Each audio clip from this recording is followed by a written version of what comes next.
तो अभी तक की क्लासेस में रिफ्रैक्शन से रिलेटेड कौन कौन से पॉइंट्स हम लोगों ने डिस्कस किए हैं।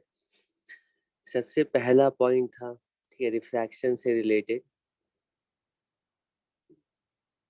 फर्मास प्रिंसिपल को यूज करके लॉ ऑफ रिफ्रैक्शन डिराइव किया था। और लॉ ऑफ रिफ्रैक्शन कहता है, जिसको हम स्नेल्स लॉ भी बोलते हैं, किसी भी मीडियम में मीडियम की रिफ्रैक्टिव इंडेक्स और उस मीडियम में लाइट रे की डायरेक्शन नॉर्मल है, ठीक है।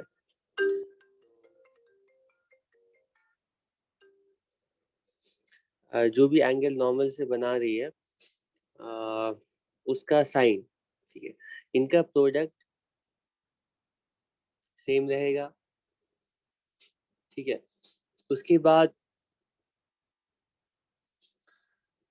उसके बाद लॉ ऑफ रिफ्रैक्शन को यूज करके हम लोगों ने प्लेन सरफेस पर रिफ्रैक्शन होने के बाद ऑब्जेक्ट और इमेज के लिए रिलेशनशिप निकाली थी। और वो रिलेशनशिप आई थी एपरेंट, ठीक है, apparent distance from the interface upon actual distance from the interface। ये जो रेशियो है इसकी वैल्यू आई थी रिलेटिव रिफ्रैक्टिव इंडेक्स के इक्वल। इसको चाहो म्यू2 अपॉन म्यू1 लिखो या फिर म्यू1 अपॉन म्यू2 लिखो। म्यू1 म्यू2 डिसाइड होंगे, ठीक है, एपरेंट और एक्चुअल के रेशियो को देख करके। ठीक, इसको म्यू2 अपॉन म्यू1 लिख दो या म्यू1 अपॉन म्यू2 लिख दो। ये तुम्हें रिफ्रैक्टिव इंडेक्सेस की वैल्यू तुम्हें खुद से देखनी पड़ेगी। उसके बाद यही दोनों चीजें बताई थी। इसके बाद बोला था कि रिफ्रैक्शन के केस में लाइट रे के पास से एसोसिएटेड एक बहुत ही स्पेशल प्रॉपर्टी रिफ्रैक्शन फिनोमिनन में हमें देखने को मिलता है कि अगर हम डेंसर से रेयर मीडियम की तरफ लाइट रे को सेंड करते हैं और एंगल ऑफ इंसिडेंस की वैल्यू क्रिटिकल एंगल से ज्यादा होती है, ठीक है। ये मान लो क्रिटिकल एंगल है और हम इस क्रिटिकल एंगल से ज्यादा एंगल पर लाइट रे को सेंड करते हैं, ठीक है। तो पता चला था कि ये लाइट रे, मतलब कोई भी ऐसा एंगल ऑफ रिफ्रैक्शन नहीं है जिसके लिए लाइट रे डेंसर से रेयर में जा पाएगी। इनफैक्ट इस लाइट रे को वापस सेम मीडियम में कंप्लीटली रिफ्लेक्ट होना पड़ेगा और इसको हम टोटल इंटरनल रिफ्लेक्शन नाम दे रहे थे, टोटल इंटरनल रिफ्लेक्शन। और अगर टोटल इंटरनल रिफ्लेक्शन होना है तो फिर क्रिटिकल एंगल की वैल्यू कितनी होगी। तो क्रिटिकल एंगल की वैल्यू भी कैलकुलेट करने के लिए, ठीक है, हमारे पास रिजल्ट है साइन सी। ये वैल्यू होगी रिफ्रैक्टिव इंडेक्सेस की रेशियो के इक्वल। ठीक, अब इसमें से म्यू2 किसको लेना है, म्यू1 किसको लेना है, वो तुम मीडियम्स को देख करके डिसाइड करोगे। साइन सी की वैल्यू 1 से कम रखनी है। इतना ही रिफ्रैक्शन में बस इतना ही बताया। तो इसके अलावा बचा क्या क्या, इसके अलावा बचा है इसके अलावा क्या क्या और डिस्कस करना है रिफ्रैक्शन के केस में। रिफ्रैक्शन के लिए हमें डिस्कस करना है प्रिज्म, ठीक है। और रिफ्रैक्शन के लिए इसके बाद डिस्कस करना है रिफ्रैक्शन, क्योंकि प्लेन सरफेसेस का ये स्पेशल केस होगा, ठीक है। और और क्या डिस्कस करना है, refraction at curved surfaces discuss करना है, ठीक है। और रिफ्रैक्शन एट कर्व्ड सरफेसेस हम सीख जाएंगे। तो कर्व्ड सरफेसेस को मिला करके लेंस बनता है। तो लेंस के सामने अगर ऑब्जेक्ट रखते हैं तो इमेज कहाँ पर बनेगी, ये भी पता करेंगे, ठीक है। पिछली क्लास में एक और इम्पोर्टेंट रिजल्ट था जो कि हमने यहाँ पर नहीं लिखा है, उसको लिखना चाहिए। तो बहुत इम्पोर्टेंट रिजल्ट था और वो रिजल्ट था, तुम लोग को याद है, रेक्टेंगुलर स्लैब का। रेक्टेंगुलर स्लैब के सामने किसी ऑब्जेक्ट को रखा जाए और उस रेक्टेंगुलर स्लैब के थ्रू, ठीक है, मतलब स्लैब की दूसरी साइड से, ठीक है, ऑब्जेक्ट को अगर देखा जाए, ठीक, ऑब्जर्वर हमारा यहाँ पर है, तो जो ऑब्जेक्ट है वो टुवर्ड्स द स्लैब शिफ्ट हो जाता है by an amount t 1 - 1 upon mu. ठीक है, ये शिफ्ट हो जाता है इस अमाउंट से टुवर्ड्स दी स्लैब। ठीक है, जहां पर टी क्या है, T is this thickness of slab और म्यू क्या है, वो रिफ्रैक्टिव इंडेक्स ऑफ स्लैब है। ठीक, इसको हम लिखते हैं डेल्टा एक्स, कितने अमाउंट से ऑब्जेक्ट शिफ्ट हो जाएगा, टी 1 माइनस 1 अपॉन म्यू। ठीक है, तो अब हम लोग आज की क्लास में हम लोग डिस्कस करेंगे प्रिज्म, और मुझे लगता है प्रिज्म ही कर पाएंगे, प्रिज्म के आगे नहीं डिस्कस कर पाएंगे। आज की क्लास में प्रिज्म हम लोग कंप्लीट करना है, और प्रिज्म से नीट में बहुत क्वेश्चंस पूछे जाते हैं। ठीक है, लेंसेज से ज्यादा प्रिज्म से क्वेश्चन पूछे गए रिसेंट ईयर्स में। ठीक है, तो प्रिज्म हम डिस्कस करेंगे, लेकिन उससे पहले ये टोटल इंटरनल रिफ्लेक्शन हम लोगों ने पिछली क्लास में डिस्कस किया था। इसके कुछ एग्जांपल्स भी लिए थे, एक ही एग्जांपल लिया था, इसके एप्लीकेशंस नहीं लास्ट टाइम में डिस्कस किए थे, टोटल इंटरनल रिफ्लेक्शन के एप्लीकेशंस।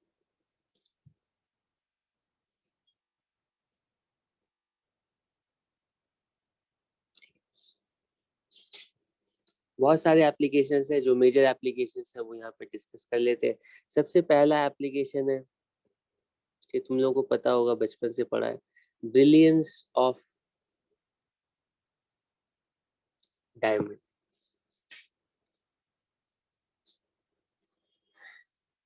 ठीक है, तो डायमंड ऐसा मटेरियल होता है जिसके लिए जिसकी रिफ्रैक्टिव इंडेक्स ज्यादा होती है और क्रिटिकल एंगल बहुत ही कम होता है। रिफ्रैक्टिव इंडेक्स ज्यादा होती है, क्रिटिकल एंगल बहुत कम होता है। क्रिटिकल एंगल इज वेरी,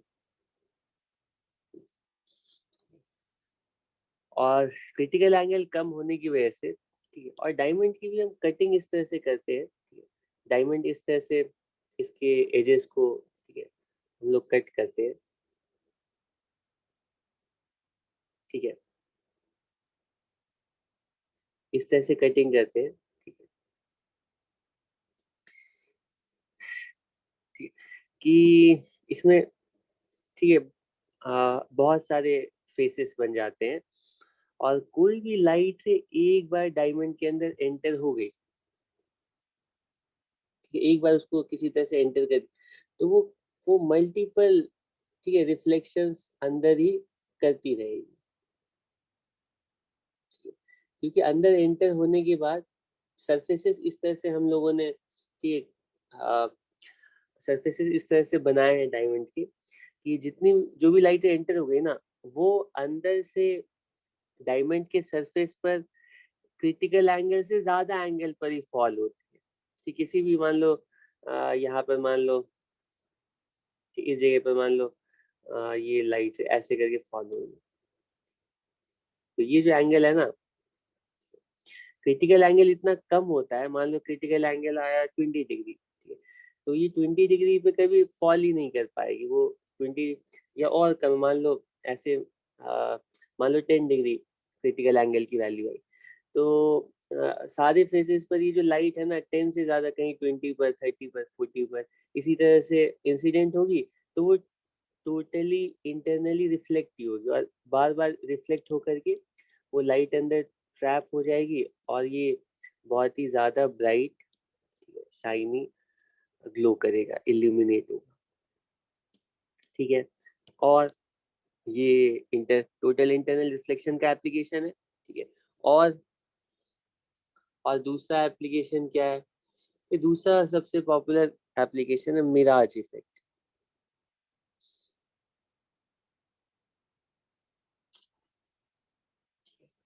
ये भी तुम्हारे, ठीक है, डेली लाइफ का एक्सपीरियंस है।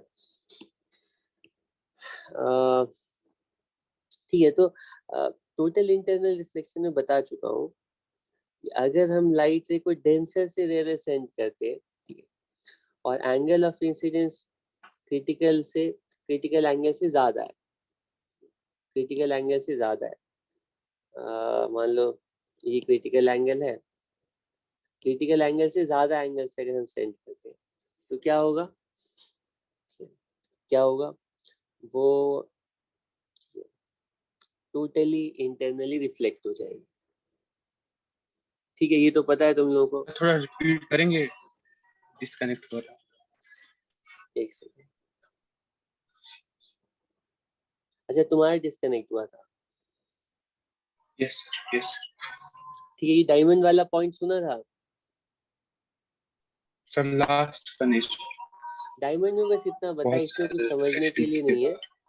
कि जो भी लाइट डायमंड के अंदर एक बार एंटर हो जाती है, क्योंकि क्रिटिकल एंगल की वैल्यू बहुत कम होती है डायमंड के मटेरियल के लिए, और हम डायमंड की कटिंग भी इस तरह से करते हैं कि जो भी लाइट एंटर हो गई वो अंदर से डायमंड के सरफेस पर ठीक किसी भी जगह पर इंसिडेंट होगी, तो वो क्रिटिकल एंगल से ज्यादा एंगल पर ही इंसिडेंट होती है और वो इंटरनली रिफ्लेक्ट करती रहती है और मल्टीपल टाइम्स इंटरनली रिफ्लेक्ट करती है, जिसकी वजह से जो भी लाइट एंटर करती है वो अंदर ट्रैप हो जाती है ज्यादा टाइम के लिए, और ये ब्राइट, ठीक है, ये शाइन करता है डायमंड। ठीक, कम रोशनी भी है तो डायमंड अलग से ज्यादा शाइन करेगा। उसके बाद दूसरा एप्लीकेशन बता रहा था मिराज इफेक्ट, और ये एक्सप्लेन कर रहा था कि मिराज इफेक्ट क्या होता है, और मिराज इफेक्ट एक्सप्लेन करने के लिए याद दिला रहा था कि हमें पता है कि टोटल इंटरनल रिफ्लेक्शन जब भी लाइट डेंसर से रेयर मीडियम में ट्रैवल करती है, ठीक है, और एंगल ऑफ इंसिडेंस की वैल्यू क्रिटिकल एंगल से ज्यादा होती है, ठीक है, तो वो टोटली इंटरनली रिफ्लेक्ट कर जाती है। ठीक है, इसमें कोई प्रॉब्लम नहीं है।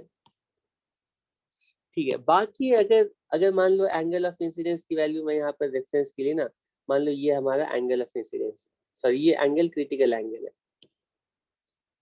तो अगर अगर लाइट यूं जा रही है इस तरह से, क्रिटिकल एंगल से ज्यादा एंगल पर इंसिडेंट हो रही है, ऑब्वियसली ये डेंसर है, ये रेयर है, और डेंसर से रेयर जाने के लिए क्रिटिकल एंगल डिफाइंड है। ठीक है, अब अगर क्रिटिकल एंगल से ज्यादा एंगल पर लाइट इंसिडेंट होगी तो टोटली इंटरनली रिफ्लेक्ट होगी, कोई प्रॉब्लम नहीं है। लेकिन अगर लाइट मान लो क्रिटिकल से कम एंगल पर इंसिडेंट है इस तरह से, फिर तो लाइट दूसरे मीडियम में एंटर कर जाएगी, वो रिफ्लेक्ट नहीं करेगी, और दूसरे मीडियम में एंटर करेगी, लेकिन दूसरे मीडियम में एंटर करने के बाद भी, ठीक है, अगर डेंसर से लाइट ट्रैवल कर रही है तो वो अवे फ्रॉम नॉर्मल यूं इस तरह से डिफ्लेक्ट होगी, ठीक है, अवे फ्रॉम नॉर्मल बेंड होगी, ये पता है हम लोगों को। ठीक है, आगे चलते हैं। तो नॉर्मली क्या होता है सनी डेज में, ठीक है, जब बहुत ही हॉट टेम्परेचर है, तो होता क्या है कि लैंड का जो सर्फ, क्योंकि लाइट जो आती है वो बहुत सारी विजिबल लाइट जो है वो एटमॉस्फेयर में, ये डिस्कस कर चुके हैं कि एटमॉस्फेयर में ये जो विजिबल रेंज की इलेक्ट्रोमैग्नेटिक वेव है वो ट्रांसपेरेंट होती है एटमॉस्फेयर के लिए, उसमें अब्जॉर्ब नहीं होती, इंफ्रारेड अब्जॉर्ब होती है, इसी वजह से ग्रीन हाउस इफेक्ट होता है। तो ये जो विजिबल लाइट है वो आकर के अर्थ के सरफेस पर फॉल करती है। ये तो समर डेज में क्या होता है रोड पर और सैंड पर, जैसे ये विजिबल लाइट ऐसे फॉल करती है तो उससे होता है क्या है कि आसपास की जो हवा है ना, मतलब जो एटमॉस्फेयर है वो तो अभी ठंडा ही है, लेकिन सरफेस का टेम्परेचर बहुत, ठीक है, हाई होने लगता है, ये टेम्परेचर राइज करने लगता है। ठीक है, तो कंडक्शन की वजह से और कन्वेक्शन की वजह से क्या होता है, बहुत हाई टेम्परेचर है सरफेस का, तो इसके पास वाली जो लेयर है ना, इसके पास वाली जो लेयर है उसका टेम्परेचर बहुत ही हाई हो जाता है। ठीक है, और टेम्परेचर हाई होने का मतलब है कि यहाँ की जो डेंसिटी है, यहाँ पे की जो एयर की जो अपनी डेंसिटी है वो डिक्रीज कर जाती है। ठीक है, और एयर के लिए हम ऐसा देखते हैं कि ऑप्टिकल, मतलब इसकी जो वॉल्यूम डेंसिटी है, मतलब मास वाली डेंसिटी है, वो डिक्रीज करने की वजह से इसकी रिफ्रैक्टिव इंडेक्स भी, यानी ऑप्टिकल डेंसिटी भी डिक्रीज कर जाती है। ठीक है, तो सरफेस के, मतलब सरफेस के पास वाला जो एयर है ना वो बहुत गर्म है और वो बहुत ही लाइट है, लाइट होने की वजह से उसकी ऑप्टिकल डेंसिटी भी बहुत कम है, रिफ्रैक्टिव इंडेक्स भी बहुत कम है, ठीक है। जैसे जैसे हम ऊपर चलते हैं, इसके ऊपर वाली जो लेयर है, ठीक है, वो रिलेटिवली इसका टेम्परेचर थोड़ा सा कम होगा, ठीक है। ये टेम्परेचर, इसका जो टेम्परेचर इसके बाद वाली जो लेयर है उसका टेम्परेचर, इस पे ऐसा करते हैं, T1 है, तो ये T2 लेस देन T1, तो इसका जो टेम्परेचर है वो थोड़ा कम होगा, तो इसकी जो डेंसिटी है, ठीक है, इसकी जो डेंसिटी है वो ऑप्टिकल डेंसिटी, वो भी इससे, इसलिए नीचे वाली लेयर के कंपैरिजन में थोड़ी सॉरी मैं उल्टा बता दिया, सॉरी, एक मिनट में इसको बड़ा ही बनाता हूँ, इसमें फिगर अनक्लियर भी हो जा रहा है। ये हमारा सरफेस है और सरफेस का टेम्परेचर बहुत ज्यादा है, और सरफेस के पास जो सबसे पहली लेयर है, इसको मैं थोड़ा दूर दूर ही बना रहा हूँ, ठीक है, ताकि समझाने में आसानी हो।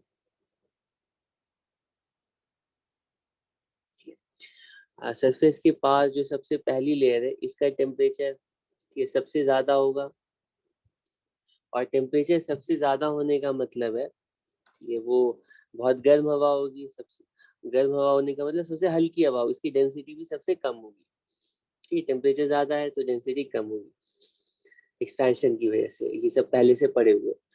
तो हम ऐसा देखते हैं कि डेंसिटी कम होने की वजह से इसकी जो रिफ्रैक्टिव इंडेक्स है ना, ठीक है, वो भी सबसे कम होती है, ठीक है, 1 के आसपास होगी। लेकिन इसके बाद वाली जो लेयर है ना, उसका टेम्परेचर, ये सरफेस के पास है तो इसका टेम्परेचर सबसे ज्यादा होगा, इसके बाद वाली जो लेयर है इसका टेम्परेचर थोड़ा, ठीक है, थोड़ा कम होगा, नीचे वाली लेयर से थोड़ा कम होगा। और टेम्परेचर कम होने का मतलब ये वाली जो यहाँ पर जो एयर है ना, वो थोड़ी ठंडी है, ठंडी का मतलब थोड़ी भारी है, और इसकी डेंसिटी ज्यादा है, और ऑप्टिकल डेंसिटी यानी रिफ्रैक्टिव इंडेक्स भी इसकी थोड़ी और ज्यादा होगी, तो यहाँ पे लाइट स्लोली ट्रैवल कर पाएगी, यहाँ पे लाइट फास्ट ट्रैवल करेगी, ठीक है। रिफ्रैक्टिव इंडेक्स यहाँ पर ज्यादा है म्यू1 से, ठीक है। इसकी नेक्स्ट लेयर के साथ क्या होगा, इसकी नेक्स्ट लेयर का जो टेम्परेचर है वो और कम होगा, इसकी ऊपर वाली जो लेयर है वो और ठंडी होगी, और यहाँ की जो रिफ्रैक्टिव इंडेक्स है वो और ज्यादा होगी, ठीक है। तो जैसे जैसे हम ऊपर चलेंगे, रिफ्रैक्टिव इंडेक्स इंक्रीज करती जाएगी, जैसे जैसे हम ऊपर जाएंगे। ऐसा हमेशा नहीं होगा, ठीक है, वरना तो टेम्परेचर ऑलमोस्ट यूनिफॉर्म है, लेकिन बहुत ही हॉट समर डेज में ये जो रिफ्रैक्टिव इंडेक्स का वेरिएशन है वो इस तरह का बहुत ज्यादा प्रोमिनेंट हो जाता है, ठीक है, जब टेम्परेचर बहुत ज्यादा है, ठीक है। तो जैसे जैसे हम ऊपर चलेंगे तो रिफ्रैक्टिव इंडेक्स ऊपर वाली लेयर्स का ना ज्यादा होगा, नीचे वाली लेयर्स का कम होगा, ठीक। ऊपर वाली लेयर की रिफ्रैक्टिव इंडेक्स ज्यादा है, ऊपर वाले लेयर के लिए ऊपर वाली लेयर जो है वो डेंसर मीडियम होगी, और नीचे वाली लेयर्स जो होंगी वो रेयर मीडियम होगी, ठीक है। तो होता क्या है कि अब इसको मैं ये 3-4 लेयर में ही मैं समझा देता हूँ, लेकिन तुम इसको समझोगे कि एक लेयर जो है ना बहुत ही कंटिन्यूअस है, मतलब बहुत ही इसकी थिकनेस बहुत कम है। अब मान लो यहाँ पर कोई इस तरह से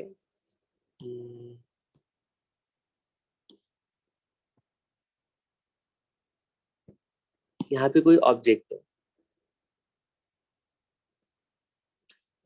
यहाँ पे कोई ऑब्जेक्ट है इस तरह से,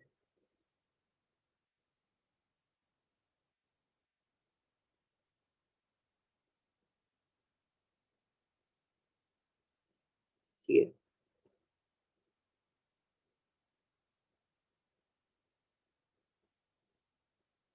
ठीक है, इस तरह का कोई ऑब्जेक्ट है, ओके। तो होता क्या है कि यहाँ से लाइट ऐसे यूं जाती है, ठीक है।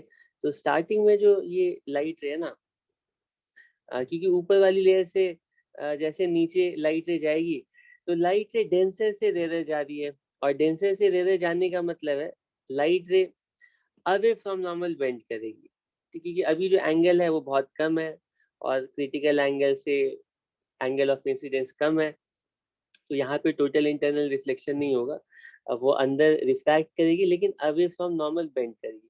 लेकिन तुम देख सकते हो जैसे ही अगली लेयर में ये लाइट रे एंटर करेगी, अब एंगल ऑफ इंसिडेंस, अब एंगल ऑफ इंसिडेंस इंक्रीज कर गया है, ठीक है, अब एंगल ऑफ इंसिडेंस थोड़ा इंक्रीज कर गया है, ठीक है, लेकिन अभी भी मान लो एंगल ऑफ इंसिडेंस की वैल्यू ठीक क्रिटिकल एंगल तक नहीं पहुंची है, तो कोई बात नहीं है, क्रिटिकल एंगल नहीं है तो रिफ्रैक्शन होगा, लाइट रे दूसरी मीडियम में जाएगी लेकिन अवे फ्रॉम नॉर्मल बेंड होगी। क्यों? इसलिए अवे फ्रॉम नॉर्मल बेंड होगी क्योंकि डेंसर से रेयर हम ट्रैवल कर रहे हैं, ठीक है। अभी बताया कि ये जो ऊपर वाली लेयर्स है ना, उनकी डेंसिटी ज्यादा है, और नीचे वाली जो लेयर्स है उनकी ऑप्टिकल डेंसिटी कम है, ठीक है। तो अवे फ्रॉम नॉर्मल, अभी भी मान लो लाइट रे के लिए एंगल ऑफ इंसिडेंस, ठीक है, क्रिटिकल एंगल से कम है, ठीक है। तो लाइट रे नेक्स्ट नेक्स्ट मीडियम में एंटर कर जाएगी, रिफ्रैक्ट करेगी, लेकिन इस बार ना फिर से ये अवे फ्रॉम नॉर्मल बेंड करेगी, ठीक है। तो तुम देख सकते हो ऐसा करते करते, ठीक है, ऐसा करते करते हर नेक्स्ट लेयर में away from normal, away from normal, तो ऐसा करते करते, ठीक है, ठीक ठीक है, कोई ना कोई ऐसा लेयर आएगा जहां पर एंगल ऑफ इंसिडेंस की वैल्यू, ठीक है, अब क्रिटिकल एंगल से ज्यादा हो गई है, कि एंगल ऑफ इंसिडेंस की वैल्यू क्रिटिकल एंगल से ज्यादा होगी, और जैसे क्रिटिकल एंगल से ज्यादा होगी एंगल ऑफ इंसिडेंस की वैल्यू, अब ये लाइट है ना वापस बिल्कुल सेम, ठीक है, सिमिलर पाथ बना करके, ठीक है, अब ये रेयर से डेंसर जा रहा है तो टुवर्ड्स नॉर्मल, ठीक है, टुवर्ड्स नॉर्मल, टुवर्ड्स नॉर्मल, इस तरह से लाइट ऐसे बाहर आ जाएगी, ठीक है।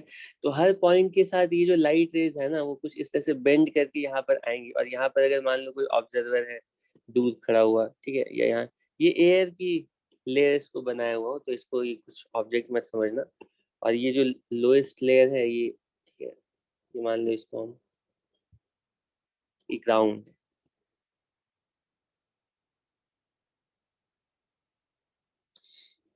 ठीक है। तो अब यहाँ पर कोई अगर हमारा ऑब्जर्वर है,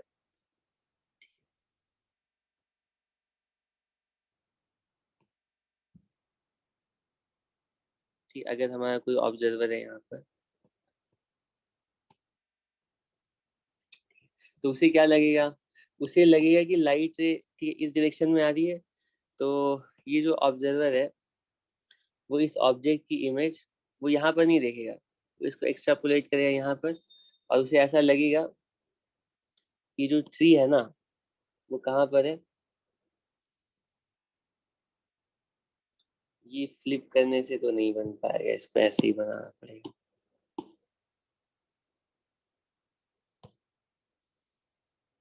उसे ऐसा लगेगा कि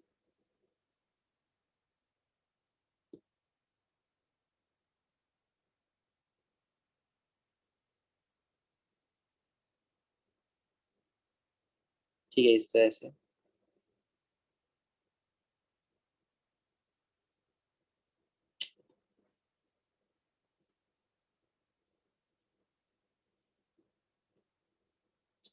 ठीक है।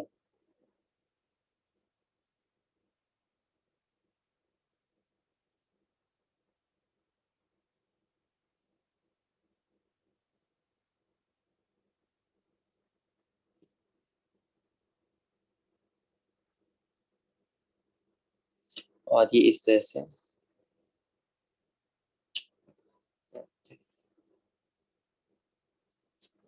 ये तो इसे ऐसा लगेगा कि इस ऑब्जर्वर को ऐसा लगेगा कि इसकी इमेज यहाँ पर दिख रही है, ठीक है। तो दूर से तुम जब ट्रैवल करते हो कार में, बाइक में, ठीक है, और फिर तुम देखते हो, ठीक है, सामने,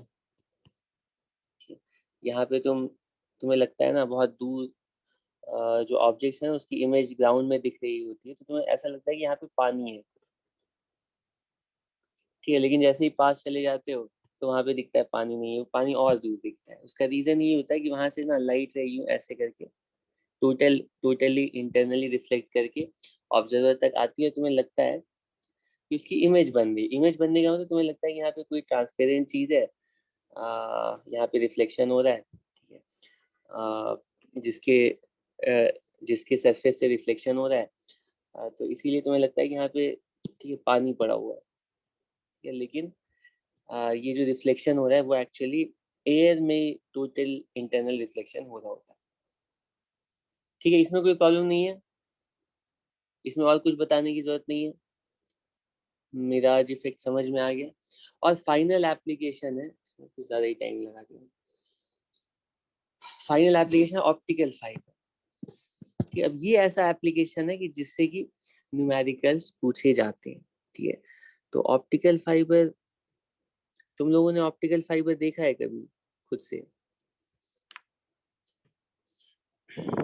Yes. अब हर जगह इंटरनेट कनेक्शन के लिए ऑप्टिकल फाइबर यूज हो रहा है, मतलब अब अवेलेबल है वो आसपास, फाइबर का भी नेटवर्क, ठीक है, बहुत जगह आ चुका है, वहाँ पे भी जियो फाइबर का नेटवर्क बहुत जगह अवेलेबल होगा।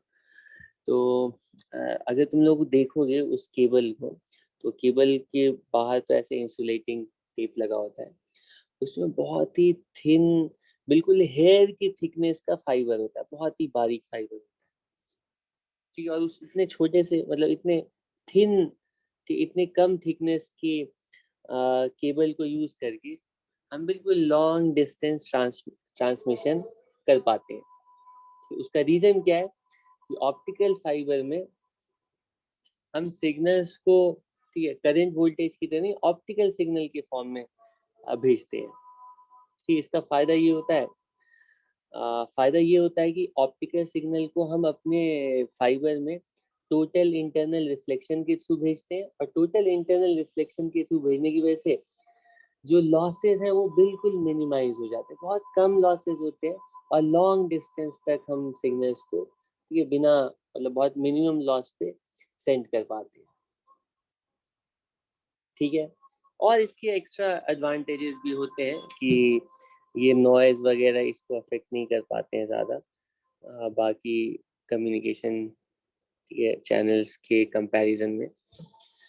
लेकिन इसका सबसे बड़ा एडवांटेज ये होता है क्योंकि ऑप्टिकल फाइबर में सिग्नल्स को हम टोटल इंटरनल रिफ्लेक्शन के थ्रू भेजते हैं, और टोटल इंटरनल रिफ्लेक्शन के थ्रू भेजने की वजह से लॉसेस, ठीक है, मिनिमम होते हैं, ठीक है। तो ऑप्टिकल फाइबर कैसा होता है और इसमें ट्रांसमिशन कैसे होता है, तो उसका कंस्ट्रक्शन बहुत सिंपल होता है, उसमें दो लेयर्स हम लगाते हैं, दो सिलिंड्रिकल लेयर्स लगाते हैं, सबसे इनर लेयर जो होती है वो कहलाती है कोर, वो कहलाती है कोर, ठीक, इस तरह से कुछ, इसका नाम होता है कोर, और इसके बाद वाली जो लेयर होती है,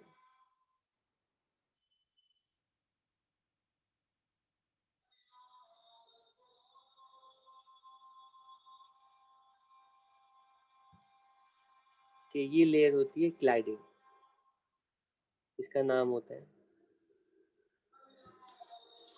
किस तरह से समझ में आ गया? ठीक है, सिलिंड्रिकल केबल होती है, इसके बिल्कुल बीच में ना ये कोर वाली लेयर रहती है, ठीक है, और उसके ऊपर हम कोटिंग करते हैं, ठीक है, दूसरी लेयर की, ये कहलाती है क्लाइडिंग। और ये दोनों ही लेयर्स ट्रांसपेरेंट होती हैं, लेकिन ट्रांसपेरेंट इस तरह से होती हैं कि जो कोर है इसकी कोर के लिए जो रिफ्रैक्टिव इंडेक्स है वो जानबूझ करके हम ज्यादा रखते हैं, ये डेंसर मीडियम है, ठीक है, और क्लैडिंग की जो, ठीक है, रिफ्रैक्टिव इंडेक्स होती है वो कम रखते हैं जानबूझ करके, रेयर मीडियम होता है, ठीक है। और इसके बाहर भी ये इंसुलेटिंग कवर्स, प्रोटेक्शन के लिए ऊपर भी कवर्स लगाए जाते हैं, लेकिन उसको यहाँ पर ड्रॉ करने की जरूरत नहीं है, क्योंकि जो ट्रांसमिशन होगा ऑप्टिकल सिग्नल्स का वो इसी कोर और क्लाइडिंग की हेल्प से होगा, ठीक है। तो कैसे होता है ट्रांसमिशन? अब इसको मैं अगर साइड से ड्रॉ करूँ ना, तो समझ लो कि ये इस तरह से कोर है, ठीक, और इस तरह से इसके ऊपर ये क्लाइडिंग वाली लेयर है। हम लोग क्या करते हैं ना ये जो ट्रांसमिटिंग एंड होता है यहाँ पर सिग्नल को, ऑप्टिकल सिग्नल को अंदर सेंड कर देते हैं। ये जैसे जैसे ट्रांसमिटिंग एंड पर सिग्नल को हम केबल के अंदर सेंड करते हैं, तो तो जैसे क्लाइडिंग वाली लेयर के अंदर जैसे ही ये सरफेस पर ये इंसिडेंट होगी, तो ये डेंसर से रेयर की तरफ जा रही है, और डेंसर से रेयर की तरफ जाने के लिए, ठीक है, हम लोग इस तरह से सिग्नल को सेंड करते हैं कि एंगल ऑफ इंसिडेंस की वैल्यू क्रिटिकल एंगल से ज्यादा होती है, ठीक है, और क्रिटिकल एंगल से ज्यादा होने की वजह से, ठीक है, मटेरियल्स हम अपने अपने एप्लीकेशन के अकॉर्डिंग इसी तरह से चूज करते हैं कि क्रिटिकल एंगल बहुत कम से कम आए, और थोड़ा भी एंगल ऑफ इंसिडेंस होगा तो इंटरनली रिफ्लेक्ट ही करे, ठीक है, ये ऑप्टिकल सिग्नल। और ये जैसे रिफ्लेक्ट करेगी तो इस तरह से रिफ्लेक्ट करते करते करते करते कि ये दूर तक बिना लॉस हुए पहुंच जाएगी। इतना ही नहीं, हम केबल को जैसे बेंड भी कर देते हैं ना, केबल को ऐसे बेंड भी कर देते हैं, तो भी क्रिटिकल एंगल की वैल्यू इतनी कम होती है, तो यहाँ पे भी ना इंटरनली रिफ्लेक्ट करके ये लाइट रे, ठीक है, बेंड होकर के भी दूर तक पहुंच जाती है। बेंड होने की वजह से भी लॉसेस में ज्यादा डिफरेंस नहीं आता, ठीक है। ठीक है, तो इसका प्रिंसिपल तो तुम्हें समझ में आ गया। ऑप्टिकल फाइबर में टोटल इंटरनल रिफ्लेक्शन के थ्रू हम सिग्नल को कैसे भेजें, ये समझ में आ गया। लेकिन इसमें क्वेश्चन पूछा जाता है कि ये बताओ ऑप्टिकल फाइबर में कि ऑप्टिकल फाइबर के लिए एक्सेप्टेंस एंगल क्या होता है। एक्सेप्टेंस एंगल, ठीक है, तो एक्सेप्टेंस एंगल क्या होता है कि वो हम लोग अभी डिस्कस करते हैं। तो ये जो ऑप्टिकल फाइबर है, इसका मैं अलग से थोड़ा सिंपल डायग्राम ड्रॉ कर रहा हूँ। अब इसको तो मैं खुद से, लेट अस से ये क्लाइडिंग वाली लेयर है, ठीक है, साइड व्यू ड्रॉ कर रहा हूँ, इसको तुम्हें 3D में इमेजिन करना है क्या हो रहा है। और ये बीच में कोर वाली लेयर, ठीक है, इसको डायग्राम बनाने की जरूरत तो नहीं है, इसको शेड करने के, ये क्लाइडिंग है और इसके बीच में ये कोर है,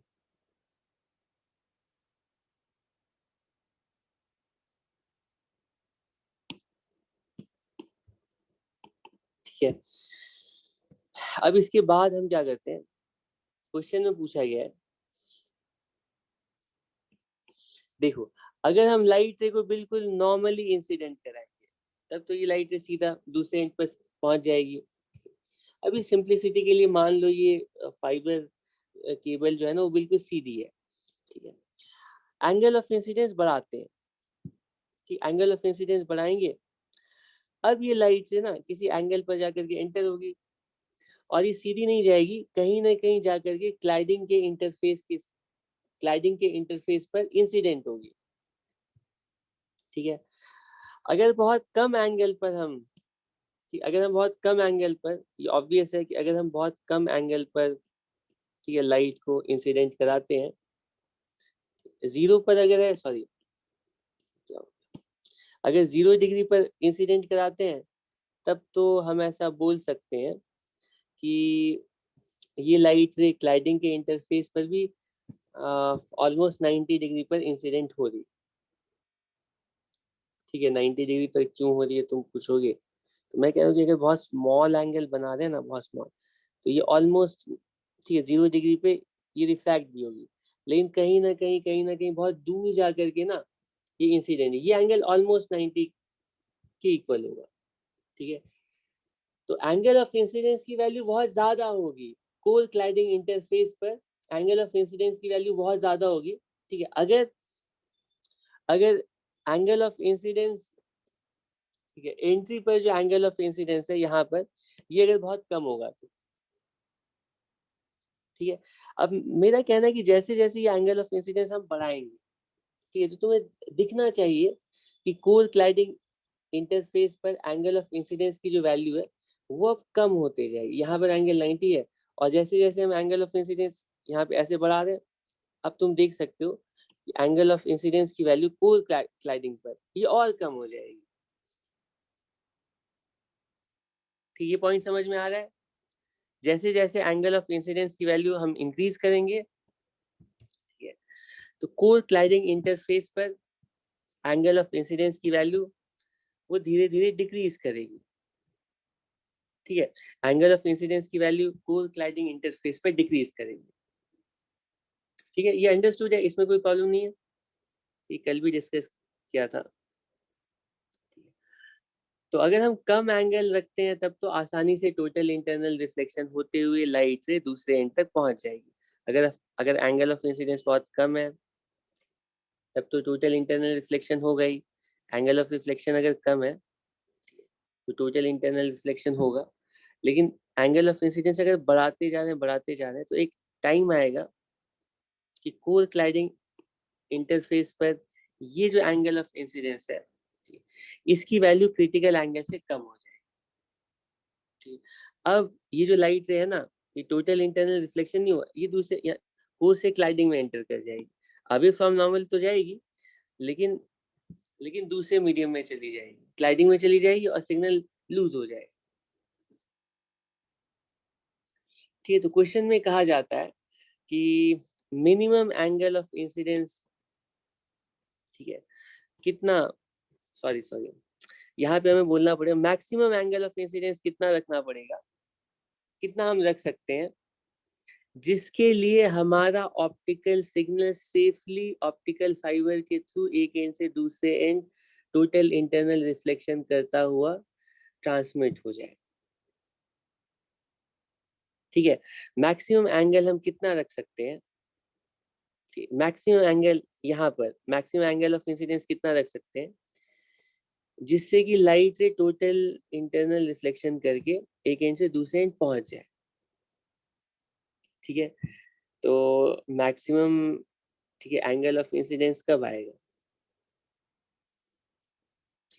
हमें पता है कि एंट्री पर एंगल ऑफ इंसिडेंस जितना ज्यादा रखते हैं कोर क्लाइडिंग पर एंगल ऑफ इंसिडेंस की वैल्यू उतनी कम होती है।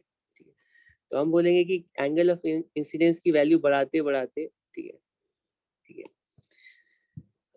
बढ़ाते बढ़ाते एंगल ऑफ इंसिडेंस की वैल्यू हमने इतनी कर दी है, एंगल ऑफ इंसिडेंस की वैल्यू बढ़ाते बढ़ाते हमने इतनी कर दी है जिसकी वजह से जब ये, ठीक है, लाइट रे रिफ्रैक्ट होकर के कोर में एंटर कर जाती है और कोर से क्लैडिंग के सरफेस पर इंसिडेंट होती है। ठीक है, तो क्लाइडिंग के सरफेस पर ये लाइट रे क्रिटिकल एंगल पर एंटर, ये बाउंड्री कंडीशन हो। इससे अगर हम कम एंगल पर लाइट रे को इंसिडेंट करेंगे तो कोर क्लाइडिंग पर एंगल ऑफ इंसिडेंस की वैल्यू क्रिटिकल एंगल से ज्यादा होगी, टोटल इंटरनल रिफ्लेक्शन होगा। इससे अगर ज्यादा एंगल पर हम लाइट रे को एंटर कराएंगे तो कोर क्लाइडिंग पर क्रिटिकल एंगल से कम एंगल पर लाइट रे इंसिडेंट होगी और लाइट रे क्लाइडिंग में एंटर कर जाएगी। बाउंड्री कंडीशन, ठीक है, बाउंड्री कंडीशन तब आएगी, ठीक है, जब हम उस एंगल के लिए आएगी जिस एंगल के लिए लाइट रे कोर क्लाइडिंग इंटरफेस पर क्रिटिकल एंगल पर इंसिडेंट, यही एंगल पता लगाना है कि वो एंगल पता लगाना है जिस एंगल के लिए कोर क्लाइडिंग इंटरफेस पर एंगल ऑफ इंसिडेंस की वैल्यू क्रिटिकल एंगल की इक्वल हो गई है। कोई प्रॉब्लम नहीं है यहाँ पे, ये एंगल क्रिटिकल एंगल है और ये angle of incidence. Critical angle पर ये ऑलमोस्ट ऐसे ग्रेज करके, ठीक है, जा रही है। ये बाउंड्री कंडीशन, इससे थोड़ा भी कम रखेंगे तो हमारा काम चल जाएगा, टोटल इंटरनल रिफ्लेक्शन करते हुए लाइट रे ट्रांसमिट हो जाएगी। तो ये एंगल कितना होगा कैसे पता लगाएंगे, इस एंगल की वैल्यू कितनी होगी? तो हम सोचेंगे कि हमें एंगल का पता लगाना है अच्छा, यहाँ पे क्वेश्चन में गिवन है कि एक कोर की जो, ठीक है, रिफ्रैक्टिव इंडेक्स है वो N1 है, ठीक है, और क्लाइडिंग की जो रिफ्रैक्टिव इंडेक्स है N2 है, ठीक है। बाहर तो एयर है, एयर की रिफ्रैक्टिव इंडेक्स 1 है, लेकिन जनरल केस के लिए मान लो फाइबर को पानी के अंदर रख दिया, तो बाहर सराउंडिंग की जो रिफ्रैक्टिव इंडेक्स है उसको N3 एज्यूम कर लेते हैं, अगर एयर है तो उसको 1 ले लेंगे। आई की वैल्यू कितनी होगी जिसके लिए सेफ ट्रांसमिशन हो, ठीक है। तो पता, हम सोचते हैं कि आई हमें पता लगाना है, कैसे पता लगाएं? अच्छा, ये एंगल क्रिटिकल एंगल है, ठीक है, तो हम सोचेंगे ये तो राइट ट्रायंगल है, इस राइट ट्रायंगल में, या ऐसे सोचते हैं कि ये जो इसको अगर एक्सटेंड करेंगे ना और इसको अगर एक्सटेंड करेंगे तो ये दोनों लाइंस नॉर्मल है एक दूसरे पर, ठीक है, ये दोनों लाइंस एक दूसरे के परपेंडिकुलर है, तो ये जो ट्रायंगल फॉर्म हो रहा है, ये वाला जो ट्रायंगल फॉर्म राइट ट्रायंगल है, अगर ये एंगल राइट ट्रायंगल है तो इस एंगल की वैल्यू हम बता सकते हैं, वो कितनी होगी? 90 माइनस सी होगी, ये एंगल होगी 90 minus c. Angle of refraction की वैल्यू पता चल गई, रिफ्रैक्टिव इंडिसेस हमें पता है, तो हम एंगल ऑफ इंसिडेंस की वैल्यू नहीं निकाल सकते हैं स्नेल्स लॉ अप्लाई करके, ठीक है। तो स्टार्ट करते हैं, तो सबसे पहले क्रिटिकल एंगल की वैल्यू निकालते हैं। तो क्रिटिकल एंगल N1 और N2 के बीच में है, तो क्रिटिकल एंगल की वैल्यू कैसे निकालेंगे? हम लिखेंगे साइन सी की वैल्यू होगी रेयर मीडियम की रिफ्रैक्टिव इंडेक्स अपॉन डेंसर। तो इसमें रेयर कौन है? क्लाइडिंग रेयर है और कोर डेंसर है, तो ये लिखेंगे N2 अपॉन N1, ठीक है, इसमें कोई प्रॉब्लम नहीं है, ठीक है। अब हमें क्रिटिकल एंगल की वैल्यू पता चल गई, तो इसको एक काम करता हूँ, क्या करें,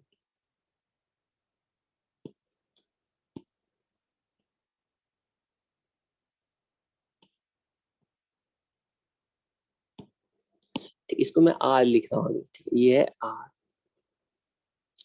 तो क्रिटिकल एंगल की वैल्यू पता चल गई, तो R की वैल्यू भी पता चल गई, R की वैल्यू होगी 90 माइनस C की वैल्यू पता है। अब यहाँ पे साइन इनवर्स करके अभी पुट करने की जरूरत नहीं है, लास्ट में पुट करेंगे। R की वैल्यू हमें, क्रिटिकल एंगल पता चल गया तो R की वैल्यू भी पता, अब R की वैल्यू पता चल गई तो I की वैल्यू नहीं निकाल सकते हैं, इन दोनों मीडियम्स के लिए ना स्नेल्स लॉ अप्लाई करें, तो हम लिखेंगे ठीक है, बाहर की रिफ्रैक्टिव इंडेक्स वो है N3, और बाहर sine of angle of incidence sine I, ठीक है। फिर नेक्स्ट मीडियम में रिफ्रैक्टिव इंडेक्स है N1, और यहाँ पर एंगल कितना है? R, साइन R, लेकिन R की वैल्यू हम कैलकुलेट कर चुके हैं, वो 90 माइनस सी है, इसको 90 माइनस सी लिखेंगे, लेकिन 90 माइनस सी आइडेंटिटी से ये कॉस सी की इक्वल हो जाएगी, ठीक है। तो डिजायर्ड रिजल्ट आ चुका है, हमें कॉस सी की वैल्यू लिखनी पड़ेगी, कॉस सी की वैल्यू पता चल जाएगी तो हमें आई की वैल्यू, साइन आई और आई की वैल्यू भी पता चल जाएगी, ठीक है, तो कोई प्रॉब्लम नहीं है। तो हम सोचेंगे कि हमें जो रिलेशनशिप में ना, मतलब यहाँ पे जो रिजल्ट है उसमें हम साइन सी पता है, कॉस सी निकालना है, तो निकाल सकते हैं, साइन थीटा पता है तो कॉस थीटा निकाल सकते हैं ना, N3 sine I equals N1, और कॉस सी को मैं लिख रहा हूँ 1 minus sine square C under root, और ये वैल्यू लिखेंगे N3 sine I equals N1 times 1 minus N2 upon N1 का होल स्क्वायर, ठीक। अब ये वैल्यू मैंने सब्स्टिट्यूट कर दी, और ये N1 को अगर हम अंदर ले जाते हैं, ये तो फाइनली हम लिखेंगे यहाँ पर साइन आई की वैल्यू आ रही है 1 अपॉन N3 टाइम्स N1, अगर अंदर जाएगा तो N1 square minus N2 square, इसको चेक कर लो,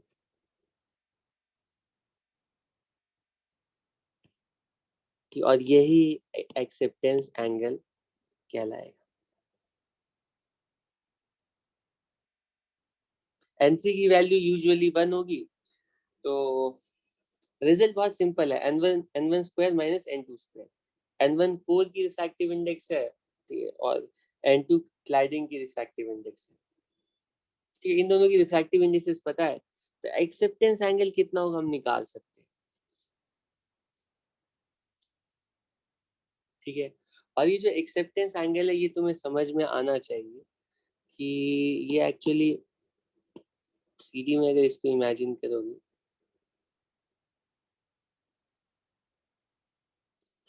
ये मान लो यहाँ पर ऐसे करके नॉर्मल है, तो ये एक्सेप्टेंस एंगल की वैल्यू मान लो 30 डिग्री है, ठीक है। मैं ऐसे ही समझाने के लिए हाइपोथेटिकली बता रहा हूँ, वैल्यू तो कुछ भी हो सकती है, मीडियम की रिफ्रैक्टिव इंडेक्सेस पर डिपेंड करेगी। तो ठीक है, तो वो एंगल अगर 30 डिग्री है, तो तुम्हें समझना है कि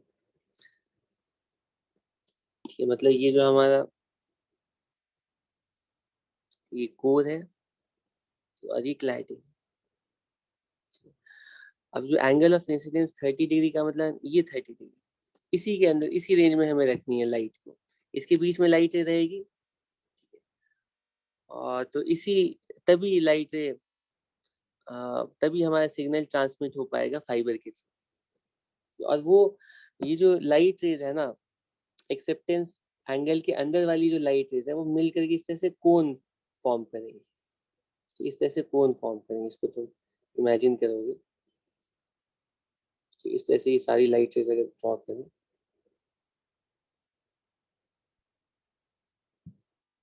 और इस कोन के अंदर से जो भी लाइट रे एंटर करेगी, ठीक वही वही पास कर पाएगी, ठीक है, बाकी सब बीच में, ठीक है, लूज हो जाएंगे, ठीक, शायद इसको एक्सेप्टेंस कोन भी कहते हैं, अब मुझे ये ध्यान नहीं है, तुम लोग चेक कर लेना,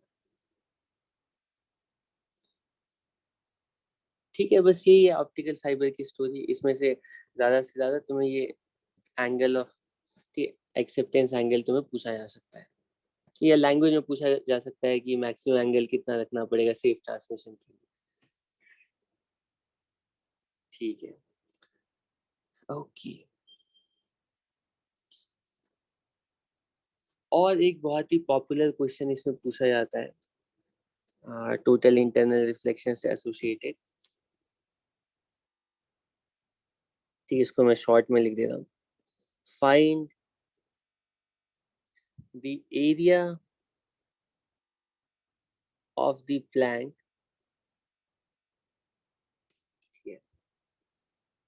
to block all the light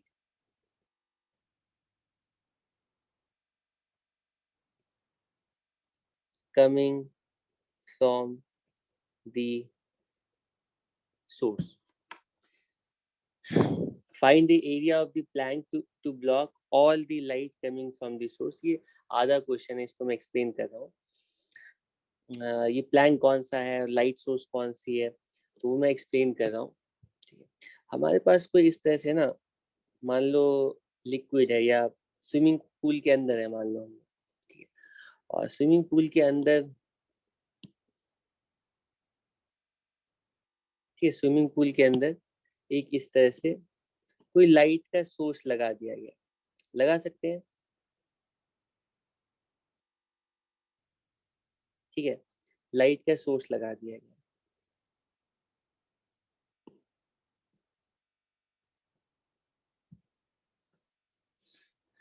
ठीक है। तो इससे लाइट रे नॉर्मली सरफेस पर आएगी, और नॉर्मली बाहर आ जाएगी, रिफ्रैक्ट करेगी। लेकिन इसके अलावा कोई भी लाइट रे अगर हम देखेंगे, जितने भी एंगल पर ये लाइट रे इंसिडेंट होगी वाटर सरफेस पर, ठीक है, ध्यान देना है कि ये वाटर के अंदर हमारा सोर्स रखा है, डेंसर मीडियम में सोर्स रखा है, तो लाइट रे क्योंकि डेंसर से रेयर जा रही है, अब फ्रॉम नॉर्मल यू बेंड, तो ऑब्वियसली यहाँ पर जो ऑब्जर्वर रहेगा उसे लगेगा कि लाइट बल्ब थोड़ा ऊपर है, कहाँ पर है वो हम पता लगा सकते हैं। लेकिन इसमें थोड़ा केयरफुल रहना है, जो रिफ्रैक्शन एट प्लेन सरफेसेस का रिजल्ट हम अप्लाई करते हैं, वो तब के लिए जब ऑब्जर्वर यहाँ पर है। ठीक, बिल्कुल ठीक, ओवर द टॉप जा करके तुम ऑब्जेक्ट को देख रहे हो तो उसकी जो एपरेंट हाइट है वो एपरेंट अपॉन एक्चुअल वो रिलेटिव रिफ्रैक्टिव इंडेक्सेस की इक्वल होती है। लेकिन अगर तुम कहीं दूर से मतलब एंगल यहाँ से, अगर हमारा ऑब्जर्वर कहीं यहाँ पर है ना, तो मैं तुम्हें पहले बता चुका हूँ यहाँ पर जो लाइट रे है, ठीक है, यहाँ पर ऐसे बेंड होगी और इसकी वजह से जो इमेज है ना, वो इसकी जो एपरेंट पोजीशन होगी वो थोड़ा इधर भी शिफ्ट हो सकती है। ठीक है, वो ऊपर भी जाएगी, इधर भी शिफ्ट होगी, और उसके लिए रिजल्ट हमारे पास नहीं है, उसके लिए रिजल्ट हमने डिराइव नहीं किया है। ये सिर्फ उन नैरो लाइट रेस के लिए हमने रिजल्ट डिराइव किया है जो कि बिल्कुल ओवर द टॉप लाइट है। ठीक है, तो ये कितना डिस्प्लेस होगी अगर हम साइड से या दूर से देख रहे हैं, ये क्वेश्चन है इरोडोव में। ठीक है, और इसको बहुत तुम लोग इसको ट्राई नहीं करना है क्योंकि उसमें टाइम वेस्ट होगा। ठीक है, मैं आकाश में आया था, मुझे लगता है यही क्वेश्चन पूछा गया था बहुत पहले। ठीक है, और मैंने उसी टाइम में ये सॉल्व किया था। तो जो तुम्हारे आकाश के इंटरव्यूअर्स थे, उनको ये सॉल्यूशन बहुत अच्छा लगा था, मेरा जो सॉल्यूशन था। एनीवे, ये हमारे कोर्स के बाहर का पॉइंट है। हाँ, यहाँ पर मैं डिस्कस कर रहा था कि लाइट रे जो भी वाटर के सरफेस पर बल्ब से निकल करके इंसिडेंट होगी वो अवे फ्रॉम नॉर्मल बेंड होगी। तो तुम देख सकते हो कि जैसे जैसे लाइट रेज की आगे जाएंगी ना, एंगल ऑफ इंसिडेंस हम बढ़ाते जाएंगे तो एंगल ऑफ रिफ्रैक्शन ज्यादा होगा। और तुम देख सकते हो कि जैसे ये लाइट रे, क्योंकि अब हम डेंसर से रेयर जा रहे हैं, जैसे ये लाइट रे क्रिटिकल एंगल पर इंसिडेंट होगी, ठीक, क्रिटिकल एंगल पर जैसे ये लाइट रे इंसिडेंट होगी, क्या होगा, इससे पहले लाइट रे क्रिटिकल एंगल से कम एंगल पर इंसिडेंट है, बाहर चली जा रही है। जैसे क्रिटिकल एंगल पर लाइट रे इंसिडेंट होगी वो बिल्कुल ग्रेजिंग एंगल से 90 डिग्री से ऐसे रिफ्रैक्ट होगी। ठीक है, और इससे ज्यादा एंगल पर अगर लाइट रे ठीक है जाएगी तो टोटली इंटरनली रिफ्लेक्ट हो। ठीक है, इसमें कोई प्रॉब्लम नहीं है। अब इसके बाद थोड़ा तुम और ज्यादा ठीक है थोड़ा और ज्यादा ब्रॉडर पर्सपेक्टिव में इसको देखने की कोशिश करो। ऐसे सोचो कि जो आदमी बाहर है पानी के, वो देखेगा लाइट रे तो हर जगह पहुंच रही है, यहाँ से ये सारी लाइट रेज ना हर जगह आ रही है। ठीक है, लेकिन ये लाइट रे ना तुम देख सकते हो, ये सारी लाइट रे ठीक है यही इसी पॉइंट तक से बाहर निकल रही है, इस पॉइंट से। इसके आगे वाले पॉइंट से कोई भी लाइट रे बाहर नहीं आ रही, वो अंदर ही चली जा रही है। यहाँ अगर यहाँ पर वाटर सरफेस के इस पॉइंट पर देखोगे तो तुम्हें यहाँ से कोई भी लाइट आती हुई नहीं दिखेगी। ठीक, वो इधर से लाइट आती हुई दिखेगी, इधर से लाइट आती हुई दिखेगी, लेकिन इस पॉइंट के बाद किसी भी जगह से लाइट एग्जिट नहीं कर पाती। ठीक है, तो क्वेश्चन ये है कि हम चाहते हैं कि बल्ब से कोई भी लाइट वाटर के बाहर आए ही नहीं, सारी लाइट अंदर है, कि बाहर कोई लाइट नहीं है। तो उसके लिए क्या करना पड़ेगा, उसके लिए क्या करना पड़ेगा, उसके लिए एक और डायग्राम बनाना पड़ेगा हमें।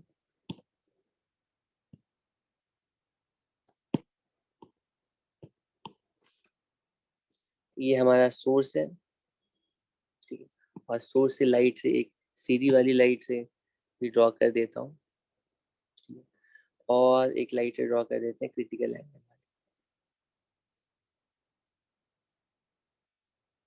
यहाँ पर क्रिटिकल एंगल पर लाइट इंसिडेंट हुई है।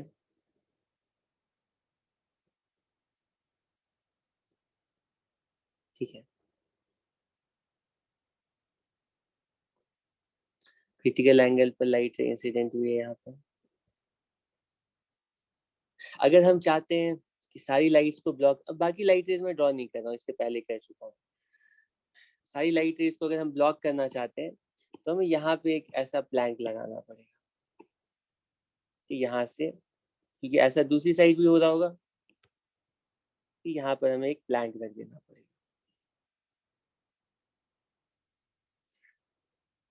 ठीक है, अब मेरा क्वेश्चन है कि इस प्लैंक की शेप कैसी है, बताओ। यहाँ पे तो मैंने 1D मतलब साइड व्यू बस ड्रॉ किया, लेकिन ओवरऑल थोड़ा ब्रॉड पर्सपेक्टिव में सोचो, वाटर के सरफेस पर ये जो लाइट रेज ड्रॉ कर रहे हैं, सिर्फ यही लाइट रेज है या और भी लाइट रेज?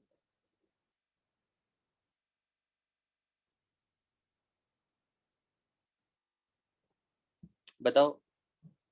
तो इसको थोड़ा और अच्छे से अगर तुम इमेजिन करने की कोशिश करोगे, इसे थोड़ा 3D में सोचना पड़ेगा। ये मान लो वाटर का इस तरह से, हाँ बताओ शेप कैसी है? सर्कुलर। हाँ वेरी गुड। हाँ, तो इसके नीचे जो ये सोर्स है ना, इससे लाइट यूं आ रही है, ठीक है, यहाँ पे, ठीक है, ये बाहर निकल जा रही है। मैं सिर्फ मैं सिर्फ ये वाली लाइट रे, ये क्रिटिकल एंगल पर इंसिडेंट होने वाली लाइट रे ड्रॉ कर रहा हूँ। तो हम लोगों ने यहाँ पर 2 ही लाइट रे बस ड्रॉ किया था, ठीक है, लेकिन एक्चुअल में सिर्फ 2 लाइट रे नहीं है, इससे ठीक है, लाइट रे इधर, ये वाली लाइट रे बस ड्रॉ की थी हमने। अब विजुलाइज करना है, अब इसको, ये तुम्हारे ऊपर है। अब बिल्कुल सेम एंगल पर ना, क्रिटिकल एंगल पर फॉल करने वाली लाइट रे कुछ ऐसे भी आएगी, कि तुम इमेजिन कर सकते हो, कुछ एक लाइट रे यहाँ पर भी आएगी, कि वो कुछ इस तरह से इधर जाए। ये 3D में इमेजिन करने की कोशिश करो, ठीक है। तो अगर तुम 3D में इमेजिन करोगे ना, तो ये सारे पॉइंट्स जहाँ पर लाइट रे क्रिटिकल एंगल पर इंसिडेंट हो रही है, वो सारे पॉइंट्स को ज्वाइन करेंगे ना, वो ऐसे सर्कुलर शेप बनेंगे।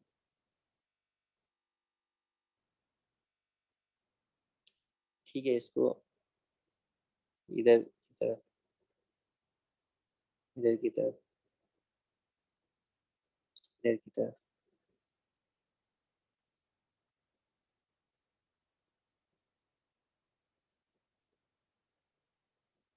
ठीक है।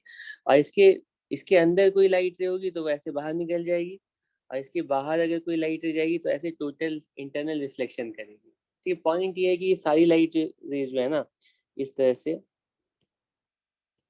ये सारी लाइट रेज जो है वो एक्चुअली इस तरह से ठीक कोन फॉर्म करेंगी,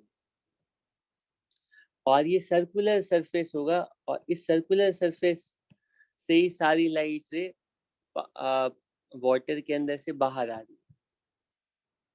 ठीक, इस सर्कुलर एरिया के थ्रू ही सारी लाइट रे वाटर से एग्जिट कर रही है। कोई भी लाइट रे इसके बाहर से, इस सर्कुलर एरिया के बाहर से एग्जिट नहीं कर सकती है। सारी लाइट रे इसी पार्ट से एग्जिट करनी है, क्योंकि इसी पार्ट में लाइट रेज क्रिटिकल एंगल से कम एंगल पर है।